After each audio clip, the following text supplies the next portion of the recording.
కోల్చారం మండలం రంగంపేట గ్రామంలో బస్టాండ్ సమీపంలో మెదక్ పార్లమెంట్ సభ్యులు మాధవనేని రఘునందన్ రావు సహకారంతో సోలార్ సెంటర్ లైటింగ్ ఏర్పాటు చేయడం జరిగిందని మండల బీజేపీ అధ్యక్షుడు గన్పూర్ హరీష్ తెలిపారు.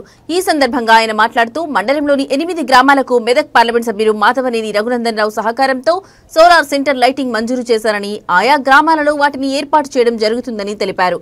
ఈ కార్యక్రమంలో ఓబీసీ జిల్లా ఉపాధ్యక్షులు చింతల యాదగిరి, ప్రధాన కార్యదర్శి గిరి, ఉపాధ్యక్షులు వెంకట్, మాజీ ఉపాధ్యక్షులు ప్రకాష్, బూత్ అధ్యక్షులు పోచందర్, లింగం, అంజీనాయక్, బీజేపీ నాయకులు అరుణ్, కార్యకర్తలు పాల్గొన్నారు.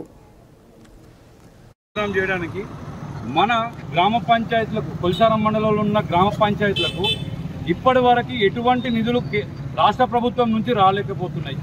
ఇప్పటికీ కేంద్ర ప్రభుత్వమైన ఎన్ఆర్జీఎస్ ఫండ్స్ కిందనే గ్రామ పంచాయతీలు డెవలప్మెంట్ అవుతున్నాయి. ఈ ఉదాహరణకి డంప్ యార్డులు కానీ, శ్మశాన వాటికలు కానీ, స్వచ్ఛ భారత్కి నడిచే ట్రాక్టర్లో కూడా డీజిల్ మన కేంద్ర ప్రభుత్వం పంపించిన ఎన్ఆర్జీఎస్ ఫండ్ నుంచే జరుగుతుంది. ఈరోజు ఊర్లలో కూడా ఉపాధి హామీ పథకం కిందనే మాత్రమే కూలీలకు ఒక 90 రోజుల పని జరుగుతుంది. 90 రోజుల పని వాళ్ళకు ఉంటుంది.